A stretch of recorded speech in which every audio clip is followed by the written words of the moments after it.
Tapi saya percaya orang-orang yang menanti-nantikan Tuhan, kita ini diberi kekuatan yang baru untuk terus melihat dan percaya bahwa Tuhan ada bersama-sama dengan kita. Kita buka bersama 1 Petrus pasal yang ke-5, saudara. Kita baca ayat yang ke-6 sampai ayat yang ke-11. Ini yang harus kita lakukan di hari-hari yang terakhir agar iman kita semakin kuat, ya, di tengah-tengah keadaan zaman yang semakin tidak menentu. 1 Petrus pasal yang ke-5 ayat 6 sampai ayat yang ke-11. Kita baca dulu yang ayat yang ke-6. Baca bersama 1, 2, 3. Karena itu rendahkanlah dirimu di bawah tangan Tuhan yang kuat, supaya kamu ditinggikannya pada waktunya. Sampai di situ dulu. Ayat ini berkata, yang pertama supaya kita ini kuat menghadapi hari-hari yang jahat. Tidak ada pilihan lain, saudara, selain yang pertama dikatakan, rendahkanlah dirimu di bawah tangan Tuhan yang kuat, supaya kamu ditinggikannya pada waktunya. Siapa yang mau ditinggikan Tuhan? Kita semua tentu mau ditinggikan Tuhan. Jangan mau hanya ditinggikan manusia, amin. Karena kalau manusia yang tinggikan itu kadang kalau ada maunya ya jadi, kalau tidak ya sudah. Tapi kalau Tuhan yang tinggikan, ya, Alkitab berkata, jika Dia yang membuka pintu, maka tidak ada satupun yang dapat menutupnya. Jika Tuhan yang sudah mengangkat kita, maka tidak ada seorang pun yang dapat merendahkan kita. Jadi hari-hari ini apa yang harus kita lakukan, saudara? Yang pertama, ya, rendahkanlah dirimu di bawah tangan Tuhan yang kuat. Apa artinya merendahkan diri? Ya, Tuhan itu tidak akan pernah bisa mengangkat orang yang masih tinggi hati. Tuhan gak akan pernah bisa mengangkat orang yang sombong.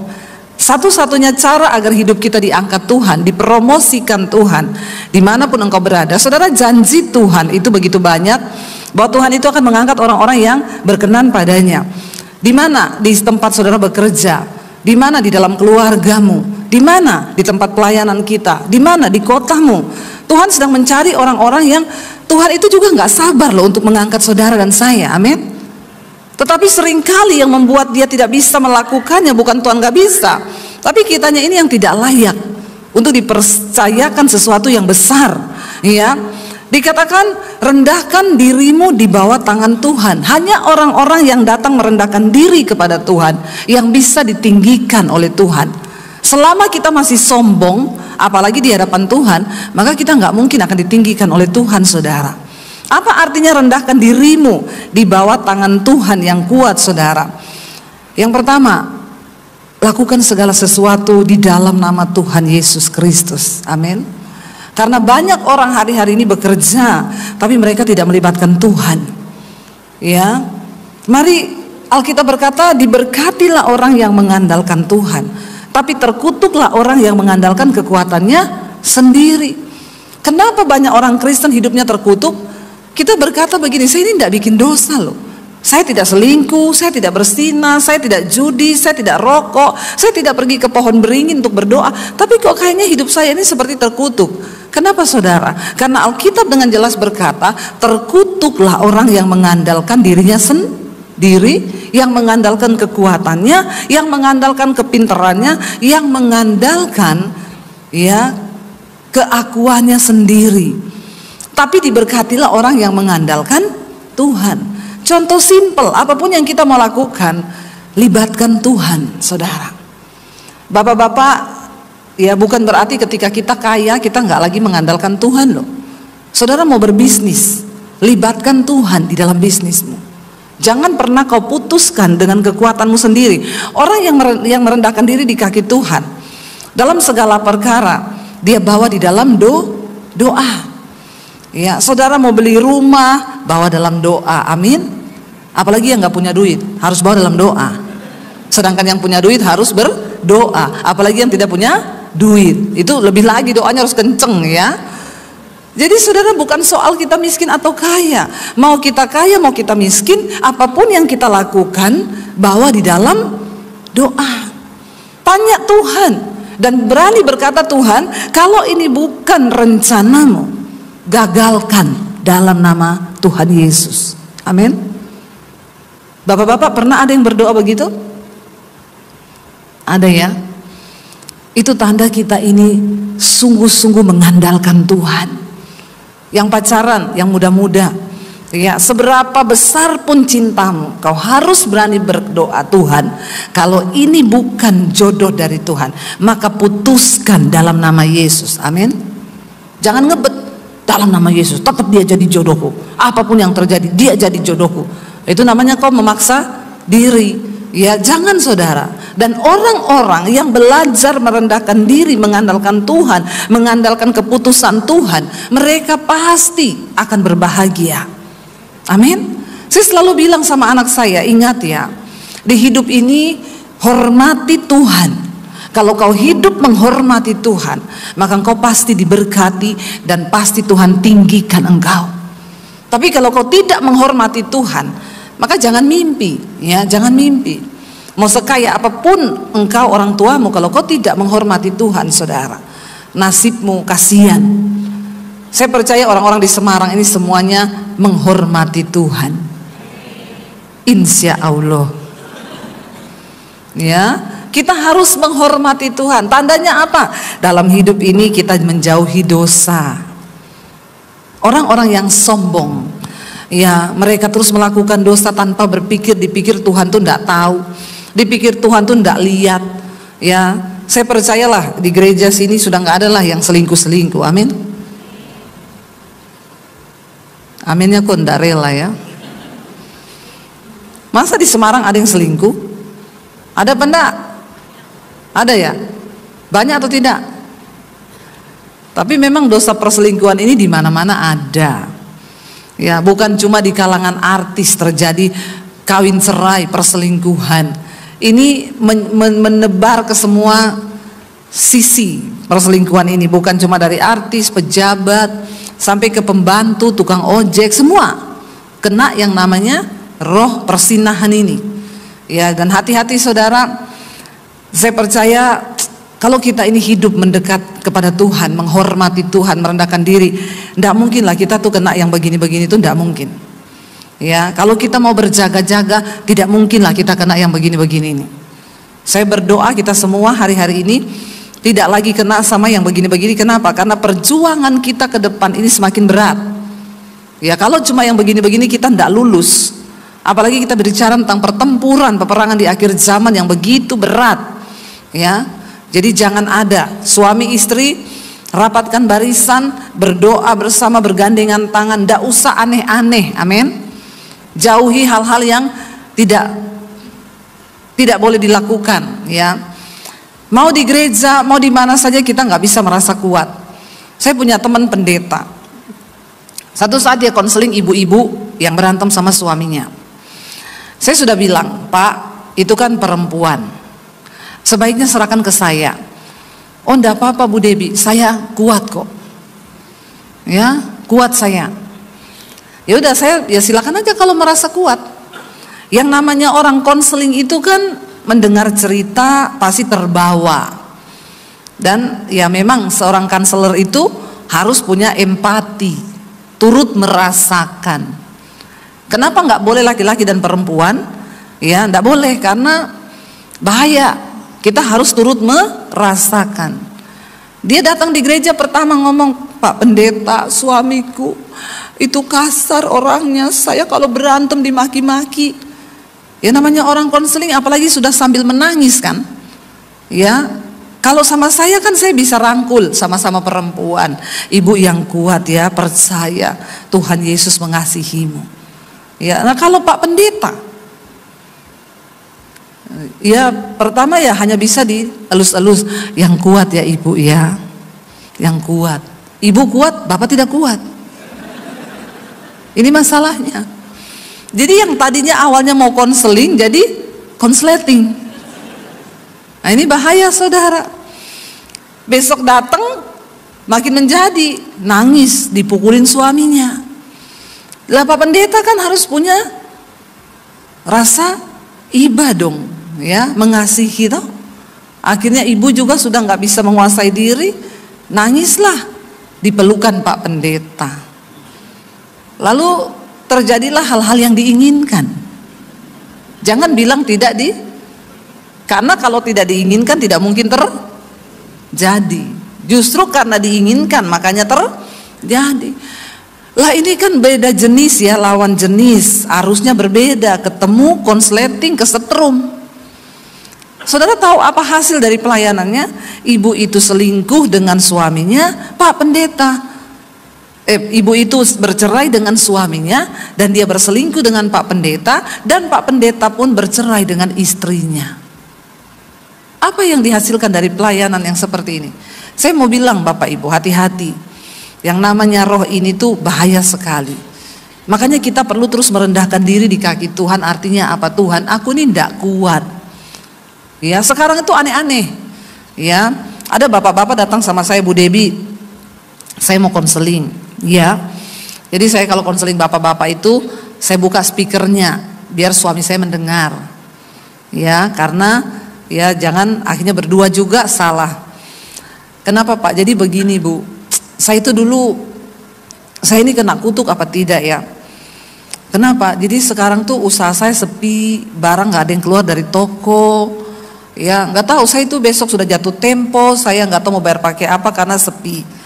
Jadi begini Bu, saya itu dulu pernah jatuh, saya berselingkuh bolak-balik, terus istri saya tuh berdoa buat saya. Singkat cerita saya dijamah Tuhan. Lalu di depan istri saya bilang, kalau saya selingkuh lagi, Tuhan bikin usaha saya bangkrut. Terus, nah sekarang ini Bu, saya ini kayaknya mau bangkrut. Jadi saya tanya kan, berarti sekarang Bapak selingkuh lagi? Orang tuh kalau konseling kadang main Pak, apa ya? Kayak orang main biliar tuh bola sudut, ya. Tembaknya ke sana padahal sasarannya ke sini. Nah kita ini hamba Tuhan harus lebih pintar dari mereka Pak. Ya karena banyak setan-setan yang pura-pura ini. Saya kan sebenarnya gampang aja tinggal datang, Bu saya ini selingkuh, selesai toh. Dia bilang saya pernah berdoa dulu Bu, Tuhan kalau saya selingkuh lagi bikin usaha saya bangkrut. Jadi saya tanya, jadi Bapak ini sekarang selingkuh? Ya bagaimana ya Ibu ya? Jadi begini Bu, di kantor saya itu kan ada sekretaris baru masuk. Terus ya dia itu suka perhatian sama saya. Ya kalau malam suka WA, Bapak sudah makan belum? Ya, loh kenapa itu sekretaris bisa perhatian sama Bapak? Ya saya kalau di kantor sering curhat Bu sama dia. Curhat sama dia kenapa Pak? Minta nasihat. Saya tanya, itu sekretaris lebih muda dari Bapak atau lebih tua? Lebih muda. Bapak kalau minta nasihat sama oma-oma yang udah tua, sama mbah-mbah, nggih. Jangan minta nasihat sama perempuan yang lebih muda. Itu namanya Bapak cari celaka. Ya, kenapa Bapak minta nasihat sama dia? Ya saya merasa sumpek aja Bu. Di rumah istri marah-marah tiap hari. Nah ini ada yang baik sama saya. Jadi saya ya coba-coba curhat lah. Terbawa lah sampai dikasih nomor HP. Jadi kalau malam udah di WA, Bapak udah makan belum? Sebelum tidur jangan lupa makan loh. Ya, akhirnya saudara, main hati, jatuhlah dia. Ketika jatuh berselingkuh, ya udah usahanya mulai bermasalah. Bapak-bapak, yang namanya dosa itu nggak mungkin membawa damai sejahtera dan berkat. Dosa itu membawa kutuk dalam kehidupanmu. Kalau engkau mau melihat hari-hari yang baik hari-hari ini, ayo kita sama-sama menjaga hidup dalam kekudusan. Dia bilang soalnya istri saya cerewet di rumah, marah-marah begini. Lah sekretaris ini omongannya manis. Ya semua kalau masih masa promosi kan manis toh. Tapi kalau udah selesai masa promosinya lebih gila dari istrimu. Ya jadi jangan. Saudara, kenapa kita perlu merendahkan diri terus di bawah tangan Tuhan yang kuat? Sebab kita ini tidak ada yang kuat. Semua kita ini lemah. Persoalan tantangan datang, kita ini tidak punya kekuatan apa-apa. Belum lagi masalah ekonomi, masalah rumah tangga, masalah anak, masalah suami, masalah istri, masalah kesehatan. Ya memang hidup ini, dunia ini gudangnya masalah. Ya makanya saya selalu bilang, enggak usah saudara konseling sama pendeta ada masalah. Saya sudah tahu kalau orang Bu saya mau konseling, Bu saya ada masalah. Saya bilang ya memang semua orang ada masalah. Siapa yang enggak ada masalah di hidup ini? Kenapa kita ada masalah di dunia ini? Ya karena memang dunia ini tempatnya masalah. Ya, nggak ada orang yang tidak ada masalah. Semua orang ada masalah. Ada yang datang sama saya, Bu, doakan ya Bu, saya ini belum punya jodoh, ya, ini masalah terberat dalam hidup saya. Apalagi kalau saya tanya umurnya berapa, udah kepala 4, aduh memang berat sih ya. Karena di bawah 30 jodoh di tangan Tuhan, di atas 30 Tuhan lepas tangan biasa. Enggak ya, Tuhan tidak pernah lepas tangan ya. Cuma memang ya memang berat. Lalu dia bilang itu masalah terberat, dia belum menemukan jodoh. Saya mau tanya saudara, lalu ketika dia misalnya ketemu jodoh, dia menikah, masalahnya selesai? Orang menikah itu menyelesaikan masalah atau tambah masalah? Berarti semua saudara bermasalah. Kok jawabannya kenceng ya? Ya, memang benar orang menikah itu tambah. Kan nggak ada orang nikah gini, kita nikah masalah tanggung sendiri-sendiri ya. Pokoknya masalah saya, masalahmu, masalahmu. Kan nggak ada toh. Ketika saya belum menikah, ya masalah saya sendiri. Tapi ketika saya menikah, masalah suami jadi masalah saya. Malah yang ada waktu kita belum menikah, makanya ada suami yang ngomong ke istrinya, ya, tolong saya dikeriin, saya ini kok sejak menikah ini sakit kepala terus ya, tapi kalau dikeriin gini sembuh. Lah dulu waktu kamu belum menikah sering sakit kepala nggak? Nggak pernah sakit kepala. Setelah menikah ini baru sakit kepala. Maka dicekiklah dia sama istrinya. Ya. Malah ada orang yang menikah dulu nggak banyak masalahnya, begitu menikah jadi tambah. Nggak usah angkat tangan. Tahan dirimu, tahan ya. Banyak yang datang ke saya, Bu, saya pikir dulu ketika saya menikah ini saya bahagia, Bu. Ternyata, Bu, setelah menikah, astaga, Bu, hidup saya ya sudah dijalani aja. Sudah terjadi, nggak bisa mundur, berdoa. Rendahkan dirimu di bawah tangan Tuhan. Orang tuh menikah tambah masalah, apalagi kalau memang dia menikah dengan orang yang memang sudah bahaya loh. Keluarganya bermasalah, orangnya bermasalah, lalu kita nikah, ya sudah itu paket komplit. Ya, spesial pakai telur. Sudah itu masalah datang. Makanya yang muda-muda tolong saya berdoa supaya jangan bilang cinta itu buta. Waktu jatuh cinta itu meleo. Kalau udah nikah baru buta. Ya, kalau baru mau pacaran buka mata lebar-lebar. Ya, ini konseling pranikah di gereja ini perlu dipertegas lagi. Saya kemarin konseling pranikah orang, saya tanya yang pertama kali, pembahasan pertama, kenapa kamu menikah? Nggak bisa jawab loh Pak. Dan begitu banyak orang menikah itu tidak tahu alasannya kenapa dia. Ini parah. Parah loh, orang menikah nggak tahu kenapa dia mau. Saya sampai berulang, kita nggak akan lanjutkan pembahasan ini ya sebelum kamu dapat jawaban kenapa kamu mau menikah. Nggak bisa jawab loh. Bagaimana mungkin saya bilang kamu itu mau naik mobil, tapi kamu nggak tahu arah tujuanmu itu mau dibawa kemana. Nah, terus kamu di mobil muter-muter aja nggak karu-karuan. Ini kegagalan orang Kristen. Padahal kan pernikahan itu adalah hal yang terpenting, benar-benar ya sangat-sangat penting bagi kehidupan kekristenan. Tapi ternyata orang mau menikah aja tidak tahu alasan kenapa dia mau menikah. Jangan-jangan banyak bapak-bapak dan ibu-ibu di sini yang sudah berumur tapi nggak tahu juga kenapa menikah ya. Ngeri loh saudara, ngeri ini. Saya dulu ketika terima Tuhan Yesus, saya dulu tidak kenal Tuhan Yesus ya. Siapa yang udah dengar kesaksian saya? Yang lain nggak dengar kemana aja ya? Ya, saya terima Tuhan Yesus tahun 95. Tapi saya haji dan saya tidak mengenal Tuhan dari kecil ya, karena saya bukan beragama Kristen. Dan saya tidak pernah berpikir jadi pendeta, hamba Tuhan atau apalah saudara.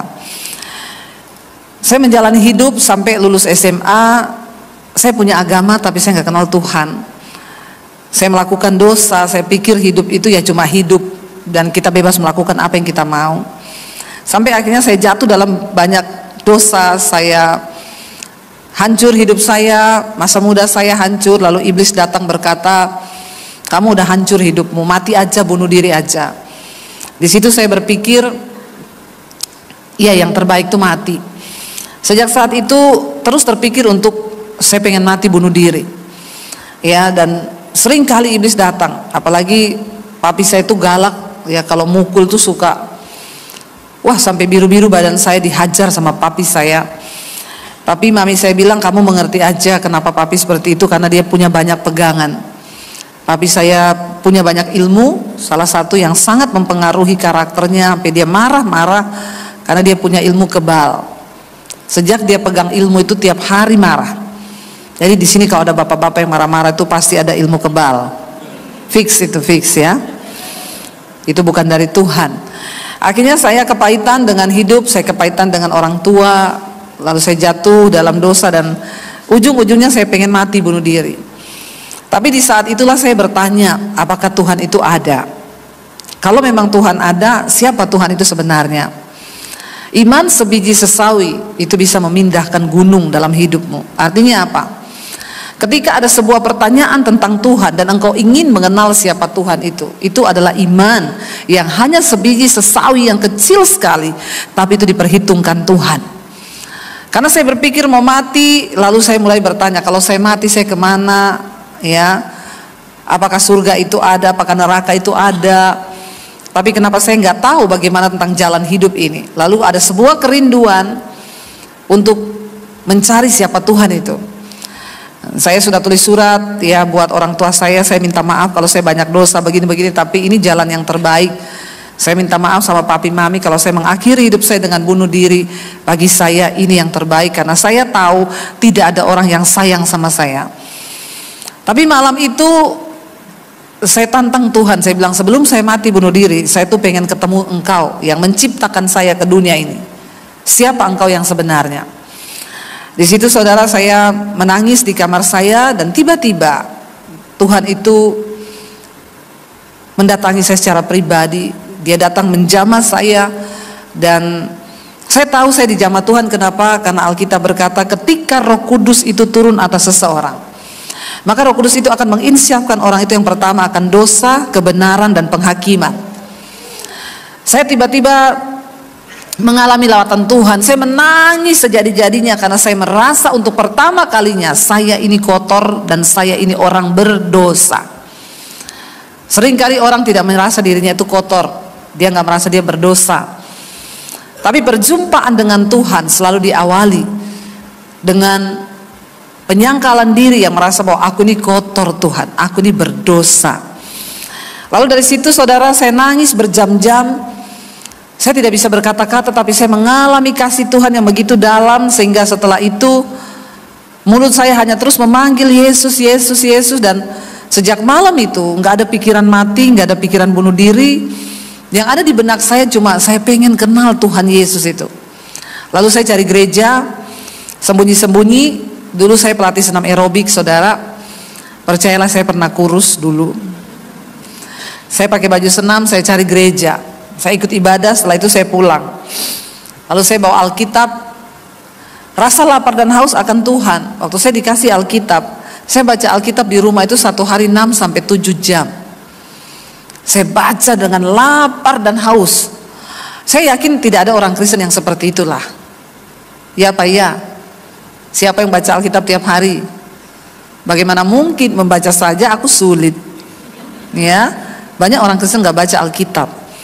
Saya waktu itu baca Alkitab di kamar mandi. Ya, saya tutup pintu kamar mandi, saya tutup pintu kamar karena saya takut ketahuan. Saya simpan Alkitab itu berubah-ubah tempat. Hari ini di bawah kolong, besok di atas lemari, besok di bawah pakaian, karena saya takut ditemukan sama papi saya. Papi saya itu punya pedang panjang 1,5 meter di bawah kolong tempat tidur. Tiap hari dia asah itu pedang. Dari kecil saya sudah diwanti-wanti, jangan pernah berteman dekat dengan orang Kristen. Laki-laki, jangan jatuh cinta sama pria Kristen. Apalagi kalau kamu sampai menikah dengan orang Kristen.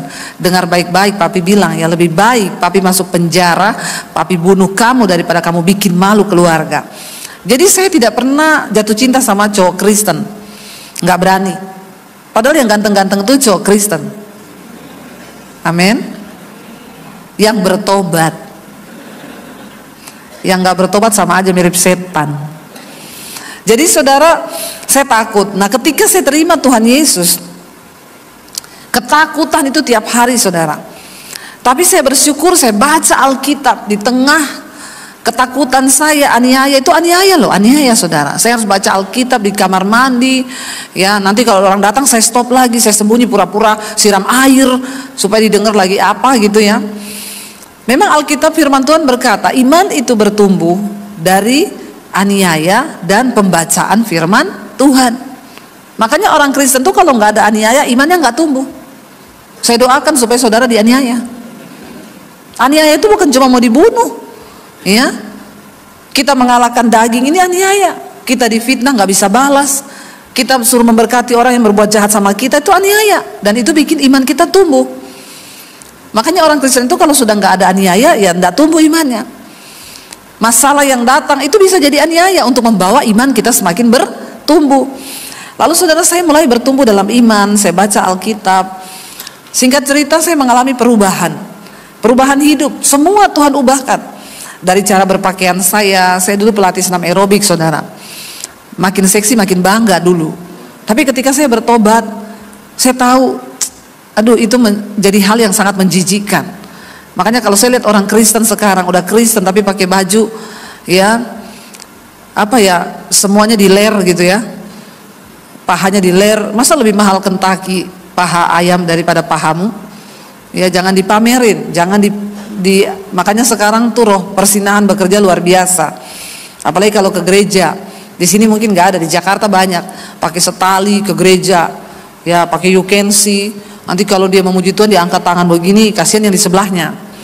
Ya tapi ketika saya terima Tuhan Yesus, Tuhan ubahkan saya. Semua karakter yang tidak berkenan. Dulu saya paling malas di rumah, saya jadi rajin. Dulu saya paling emosian, suka berantem, suka marah. Saya jadi sabar, saya nggak berantem lagi dengan adik saya, dengan kakak saya. Pokoknya saya berubah saudara, ya. Berubah itu 180 derajat, jangan 360 balik lagi loh. Lalu saya mengucap syukur, Tuhan ubahkan saya sampai akhirnya ketika saya ngaku di depan papi saya, 1 tahun saya berhasil menyembunyikan iman saya. Sampai akhirnya saya dapatkan satu ayat yang berkata bahwa dengan mulut, dengan hati orang percaya, dengan mulut dia mengaku, maka dia akan dibenarkan dan diselamatkan. Selama ini saya cuma dengan hati percaya, tapi mulut saya tidak mengaku. Bahkan saya pernah ke gereja berpapasan dengan papi saya lempar Alkitab saya saudara di rumput-rumput waktu itu, saya ingat sekali, karena saya takut ketahuan. Habis itu saya merasa menyesal, kenapa saya berdosa, Alkitab saya buang, karena saya takut sama papi saya. Lalu saya mulai berdoa, saya bergumul 3 bulan lamanya saya doa puasa. Saya cuma minta satu, Tuhan beri saya keberanian untuk ngomong bahwa saya sudah menerima Yesus sebagai Tuhan dan Juru Selamat. Akhirnya saya ngomong di depan keluarga saya bilang, papi saya mau minta izin, saya mau ke gereja. Lalu papi saya bilang, dia kaget, dia heran, waktu itu dia shock ya, dia bilang, oh ini penyebabnya, makanya kamu jadi aneh akhir-akhir ini. Dan memang semua orang yang berjumpa dengan Tuhan Yesus itu harus jadi aneh. Pertanyaan saya, sudah anehkah saudara? Yang dulu pemarah, sekarang jadi pemurah, jadi sabar. Dulu emosian, sekarang nggak lagi. Dulu merokok, sekarang nggak merokok. Ya dulu judi, sekarang nggak judi. Dulu pelit, nggak usah angkat tangan. Ya sekarang jadi pemurah, suka menabur, amin. Jangan pelit-pelit loh bapak-bapak. Alkitab bilang orang kikir tidak masuk surga, amin. Tapi saya percaya di Semarang ini semua orangnya murah hati, ya suka memberi, suka menabur, amin. Lalu saudara akhirnya papi saya bilang, oh ternyata ini penyebabnya, makanya kamu jadi aneh. Kita tidak bisa berkata bahwa kita sudah berjumpa dengan Tuhan Yesus kalau hidup kita belum diubahkan. Orang yang berjumpa dengan Tuhan Yesus secara pribadi terlihat ada perubahan di dalam hidupnya. Jadi kalau engkau hanya menjadi Kristen tok saja yang setiap minggu ke gereja tapi hidupmu nggak berubah, maaf, Anda belum ketemu Tuhan Yesus loh. Dan saudara pasti ditolak ketika Tuhan Yesus datang. Sekalipun engkau berkata, Tuhan aku mengenal engkau loh, aku menyembuhkan orang demi namamu, aku usir setan demi namamu. Tapi Tuhan bilang, maaf, enyah engkau daripadaku, sebab aku tidak mengenal engkau pembuat kejahatan. Kita harus mengalami perubahan hidup yang orang bisa lihat, ya. Jadi aneh Dulu pelit sekali, sekarang ada keluarga yang susah ditolong. Orang bilang, ih kok aneh ya dia sekarang ya. Iya, kenapa ya? Oh, itu loh, sejak dia ibadah di Petra, hidupnya berubah loh, karena dia mengenal Tuhan Yesus. Amin. Jangan sampai orang bilang, itu kan ke gereja tiap minggu di Petra, tapi pelitnya, auzubillahi minasyaitonirrahmanirrahim. Ya, Bapak Ibu, itu dulu perubahan yang harus terlihat. Kalau beli di pasar, ndak usah ditawar. Amin. Ibu-ibu, ya, beli sayur itu loh, berapa? 10.000, yuk ditawar loh, 5.000 entura. Coba kapan lagi waktunya kita ini bisa menjadi berkat bagi kota, bagi bangsa. Yaitu penjual sayur di pasar tuh mereka ndak kaya. Saudara, sekali-sekali ditanya berapa itu Bu? 10.000, 20.000 boleh enggak? Loh, malah ketawa loh. Saya ini serius loh. Amin. Itu baru orang bilang, ih jemaat Petra loh. Apalagi saudara pakai kalung salib. Ya, dia akan bilang, ih orang Kristen luar biasa. Saya jual 10.000, ditawar 20.000. Itu luar biasa kan? Jangan sampai pakai kalung salib. Mengewu wae. Reto, mangewu, itu. Lawang aku kemarin tuku neng kono yo mos 2.500 kok. Ini bertobat loh ini. Ya saya ini tahu loh. Karena saya sering mendengar nih di pasar begini kejadiannya. Ibu-ibu bertobat. Ya apalagi kalau lihat bapak-bapak tua yang jualan, ndak usah ditawar. Saya bersyukur ada ibu-ibu bersaksi. Bu Debi terima kasih ya, karena saya mendengarkan khotbah ibu. Ada bapak-bapak tua jual sapu lidi di rumah. Saya udah mau tawar Bu. Saya tanya berapa Pak? Ya 15.000. Saya sudah mau, masa saya ingat khotbah ibu. Ya berapa 15.000? 20.000 ya Pak. Ih puji Tuhan loh. Ya kan itu bapak juga nggak jualan pakai mobil Mercy toh. Dia naik sepeda loh jualan saudara. Kita nih kalau mau menjadi berkat nggak usah yang muluk-muluk lah. Ya ada orang berkata saya pengen jadi berkat ke panti asuhan, bawa sembako. Itu nggak usah terlalu alay lebay. Itu kau bisa lakukan setahun sekali. Tapi perbuatan-perbuatan baik yang di sekeliling kita nih loh, yang bisa kita lakukan setiap hari. Kita lihat orang yang susah, saudara, dengan saudara menabur, saudara itu tidak akan miskin, justru akan semakin diberkati. Saya nih saksi hidup. Saya itu dari nggak punya uang, saya belajar menabur saudara. Ya, saya belajar taat dengan suara Tuhan. Makanya sampai hari ini saya mau bersaksi depan saudara, Tuhan memberkati kami luar biasa. Amin. Ya, kenapa nih saya kok lama-lama di pelit ya? Tapi bukan karena banyak orang pelit loh di sini, amin. Ya, kita semua mau. Hanya orang yang rajin menabur hari-hari ini mereka yang akan melihat pemeliharaan Tuhan. Lalu saya mulai mengalami perubahan saudara. Ketika saya berubah, semuanya Tuhan ubahkan. Cara pandang saya, cara berpikir saya. Makanya saya mau bilang sama orang tua, kita nggak bisa mengubah anak-anak kita. Yang bisa kita lakukan adalah bawa mereka berjumpa dengan Tuhan. Ajarkan firman kepada mereka. Karena saya mengalami, dulu saya dipukulin sama orang tua saya. Ya dihajar sampai babak belur. Apakah saya berubah? Enggak. Saya semakin bikin saudara. Saya semakin berontak, saya bilang, ya kalau mau bunuh aja saya sekalian. Saya kan nggak pernah minta dilahirkan. Tapi ketika Yesus menjamah saya, orang tua nggak perlu bicara satu kata. Ya, saya mengalami pembaharuan budi dari roh saya dihidupkan. Lalu Tuhan ubahkan saya, sampai akhirnya saya berubah semuanya. Dari situlah saya mulai berpikir, Tuhan, tadinya saya pikir saya nggak mau menikah, saya mau melayani Tuhan saja. Sampai saya ngaku, saya ditentang sama keluarga. Singkat cerita tahun 96 saya diusir dari rumah saya. Tapi saya bilang, kalau kamu mau ikut Yesus, kamu keluar dari rumah ini dan jangan anggap kamu punya keluarga. Jangan bawa ijazahmu, yang sekolahin kamu tuh saya. Saya mau lihat kalau kamu keluar dari rumah tanpa ijazah, Yesus kasih makan kamu bagaimana caranya. Saya tinggalkan rumah saudara, cuma bawa beberapa baju, tidak bawa uang. Saya memulai hidup dari minus bersama dengan Tuhan, dengan iman. Dan tidak mudah. Harga yang harus dibayar mahal sekali. Tapi saya tahu Saya dulu rusak, saya hancur, dan Tuhan harus pulihkan.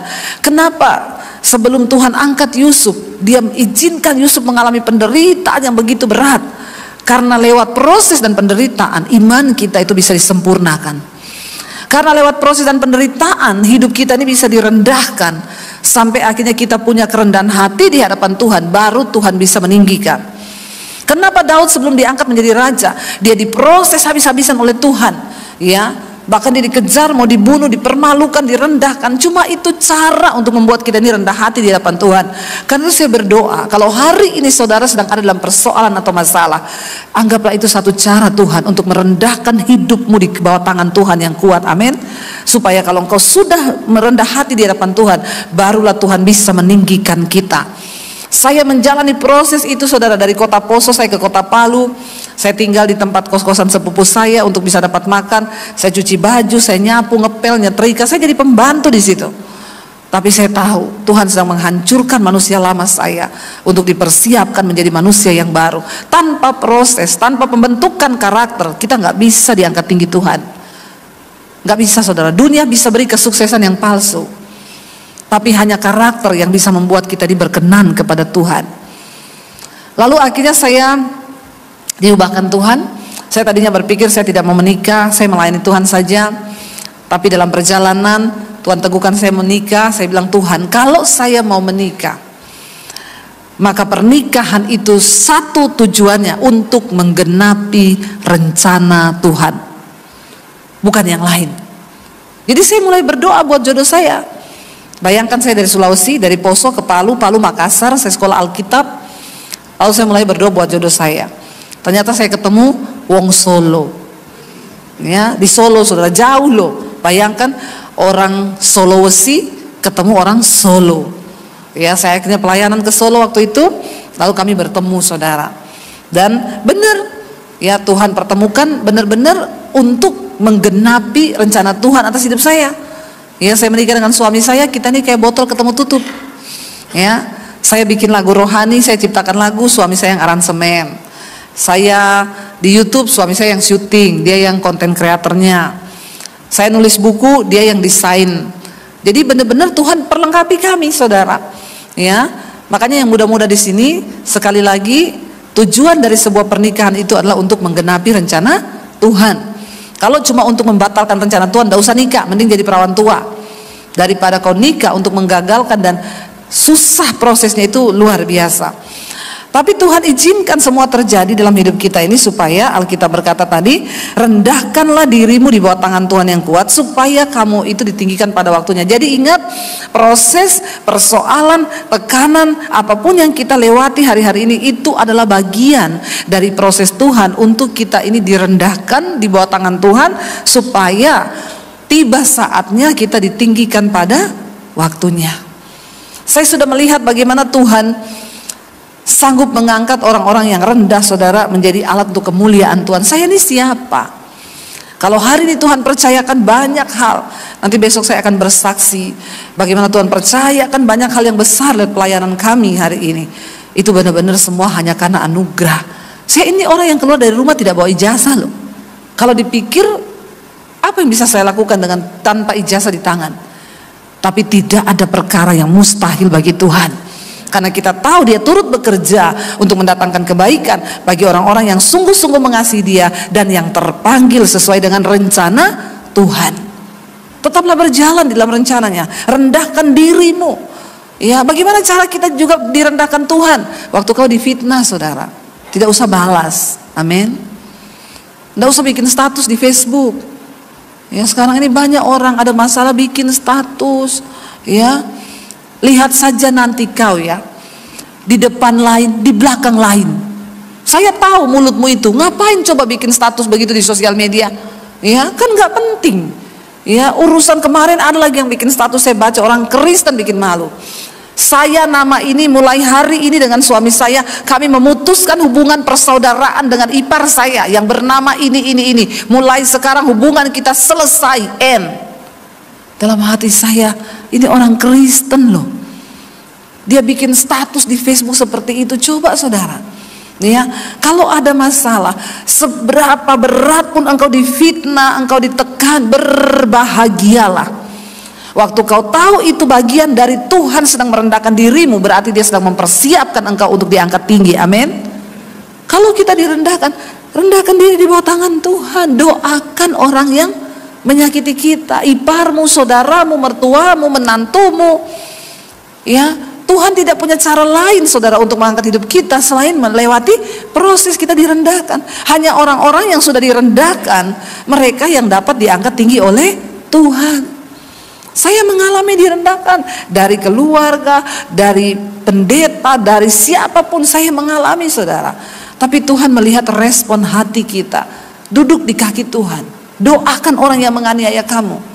Memang susah kalau mendoakan orang, apalagi itu sesama orang Kristen. Kalau kita mendoakan orang yang nyakiti kita yang bukan agama Kristen, itu lebih enak, ada doanya, Tuhan ampuni dia karena dia tidak tahu apa yang dia lakukan. Nah, kalau orang Kristen yang lakukan, ya agak sulit saudara, karena ya kita harus merubah firman. Ampuni dia Tuhan karena dia tahu yang dia lakukan, tapi dia pura-pura tidak tahu. Nah, kan begitu saudara ya. Jadi tapi kita harus tetap berdoa, menyerahkan dia kepada Tuhan, dan jangan kepahitan. Saya percaya di Semarang ini nggak ada lah orang yang putus hubungan dengan keluarga. Nggak ada toh? Kalau ada, bertobat loh saudara. Karena kau nggak bisa masuk kerajaan Allah kalau kau berantem. Ya, saya pernah mendamaikan orang tua. Saya bilang, Pak, dia bilang, saya kutuk itu anak saya. Ya, sampai kapanpun saya kutuk dia, nggak mungkin hidupnya diberkati. Saya bilang, Pak, Bapak ini pelayan Tuhan loh. Bapak tidak boleh mengatakan hal yang seperti itu. Cabut itu Pak dalam nama Yesus. Nggak bisa, itu anak durhaka. Ya, saya nggak izinkan nikah, dia pergi menikah, dia tinggalkan rumah ini. Saya bilang, seburuk apapun Pak, kau tidak boleh mengutuk, kau harus memberkati. Ayo Pak, kalau Bapak mau, temui anakmu. Dia bilang, nggak ada dimanapun orang tua yang mendatangi anak untuk minta maaf. Itu tidak ada ceritanya. Saya bilang gini, di mana ayatnya Pak? Karena dia wakil gembala saudara. Jadi saya tanya, di mana ayatnya Pak yang dikatakan, hai orang tua, janganlah pernah meminta maaf kepada anak-anakmu, sebab tidak ada cerita yang seperti itu. Emang ada ayatnya Pak di mana? Jangan kau buat ayat baru yang tidak ada di Alkitab. Sekalipun kita orang tua, kita tidak salah. Ya, kalau kita tahu itu tidak benar, kita jangan mengutuk, tapi berusahalah hidup damai dengan semua orang. Ya, jangan kalau ada hari ini di antara saudara tidak bicara dengan anakmu, tidak bicara dengan saudaramu, tidak bicara dengan orang tuamu, bertobat saudara. Selama masih ada waktu, ayo kita rendahkan diri di bawah tangan Tuhan yang kuat. Merendah aja, itu kunci untuk kita ini dipromosikan Tuhan. Merendah saja itu kuncinya untuk kita bisa mengalami peninggian Tuhan. Lalu yang kedua dikatakan di sana, ayat yang ketujuh, serahkanlah segala kekhawatiranmu kepadanya, sebab Ia yang memelihara kamu. Hari-hari akhir zaman ini banyak orang mengalami kekhawatiran. Tapi ada satu cara, Alkitab berkata, khawatir itu wajar nggak bagi manusia? Wajar. Kita semua bisa khawatir. Pendeta bisa khawatir enggak? Bisa. Jemaat bisa khawatir? Bisa. Ya, kita semua bisa khawatir karena itu manusiawi. Tapi Alkitab berkata, ketika engkau khawatir, serahkanlah segala kekhawatiranmu kepadanya, sebab Ia yang memelihara kamu. Waktu engkau khawatir, duduk di kaki Tuhan. Kau khawatir tentang anakmu, duduk di kaki Tuhan. Saya sering kali khawatir tentang anak-anak saya. Tuhan, nanti jodoh mereka itu bagaimana ya? Tapi begitu kekhawatiran itu datang, saya langsung cepat berkatakan, dalam nama Yesus, anakku ada di dalam kendali-Mu Tuhan. Saya nggak mau kekhawatiran itu merebak dalam hati saya, dalam pikiran, dalam iman. Itu yang bikin kita ini akhirnya tidak mempercayai Tuhan dalam segala perkara, dalam apapun saudara. Ada satu kisah di dalam Alkitab, dalam 2 Tawarik pasal 25 saudara. Ada seorang raja di Israel yang bernama Amasya. Pada waktu itu kerajaan Israel terbagi atas dua, ya, yaitu Yehuda dan Israel. Ketika mereka berperang, saudara, dikatakan di sana Amasya ini sebagai raja Yehuda, dia tidak merasa memiliki kekuatan untuk melawan musuh. Kita lihat 2 Tawarik pasal 25 ayat yang kelima sampai ayat yang ke-12, saudara. 2 Tawarik 25 ayat 5 sampai ayat 12. Firman Tuhan berkata di sana, lalu Amasya mengumpulkan orang Yehuda. Baca bersama. Lalu Amasya mengumpulkan orang Yehuda dan menyuruh mereka, yakni seluruh orang Yehuda dan Benyamin, berdiri menurut puak-puaknya di bawah kepala-kepala pasukan 1000 dan kepala pasukan 100. Ketika ia menghitung mereka yang berumur 20 tahun ke atas, didapatinya 300.000 teruna yang sanggup keluar berperang dengan tombak dan perisai. Selain itu, ia menyewa 100.000 pahlawan yang gagah perkasa di Israel dengan bayaran 100 talenta perak. Tetapi seorang abdi Allah datang kepadanya dan berkata, "Ya Raja, janganlah tentara Israel dibiarkan bergabung kepada tuanku, karena Tuhan tidak menyertai Israel, yakni semua Bani Efraim. Dan jikalau mereka bergabung juga, bagaimanapun juga perbuatan dan kekuatanmu di dalam perang, Allah akan mengecilkan engkau, menggelincirkan engkau di depan musuh, sebab Allah mempunyai kuasa untuk menolong dan menggelincirkan." Lalu kata Amasya kepada abdi Allah itu, "Bagaimana dengan 100 talenta yang telah kuberikan kepada pasukan-pasukan Israel itu?" Jawab abdi Allah itu, "Tuhan dapat memberikan lebih daripada itu kepadamu." Kemudian Amasya memisahkan pasukan yang datang bergabung kepadanya dari Efraim supaya mereka kembali ke tempat tinggalnya. Maka sangat marahlah mereka terhadap Yehuda. Mereka kembali ke tempat tinggalnya dengan marah dan menyala-nyala. Amasya mendapat keberanian, lalu memimpin rakyatnya ke lembah Asin dan memukul kalah 10.000 orang dari Bani Seir. Saudara, ketika Raja Amasya akan bertempur melawan Bani Seir, dia merasa kekuatannya tidak seberapa. Dia merasa, aku nggak punya kekuatan pasukan untuk melawan Bani Seir yang begitu besar. Lalu dia tergoda untuk menyewa pasukan-pasukan dari Israel. Ya, dia ini dari Yehuda, saudara. Pada waktu itu terbagi 2 kerajaan. Dan ketika dia sudah menyewa, dia pikir saya harus menambah kekuatan dengan tentara Israel yang gagah perkasa untuk menyerang Bani Seir. Tiba-tiba hamba Tuhan abdi Allah itu datang dan berkata, "Jangan pernah engkau pakai tentara Israel untuk ikut berperang, karena Tuhan tidak berkenan kepada mereka, sebab mereka memberontak dan mereka berdosa." Lalu Raja Amasya berkata, "Tapi bagaimana? Aku sudah terlanjur bayar. Aku sudah terlanjur menyewa."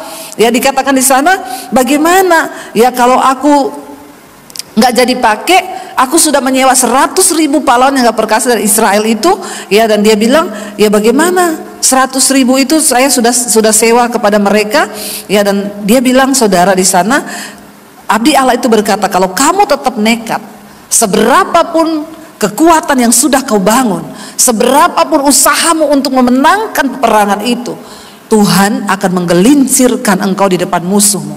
Saudara, kita ini tidak punya kekuatan apa-apa, tetapi orang-orang yang mau mengandalkan Tuhan, saudara, mereka akan melihat penyertaan Tuhan. Artinya apa? Jangan pernah pakai logika kita untuk coba menolong Tuhan. Tidak peduli sekecil apapun kekuatanmu hari ini, waktu kau berserah kepada Tuhan, maka Dia sanggup bertindak. Yang terpenting adalah kita punya ketaatan. Ketika abdi Allah itu menegur Amasya dan berkata bahwa, ya, jangan pernah engkau gabungkan. Dia bilang, tapi saya sudah terlanjur bayar.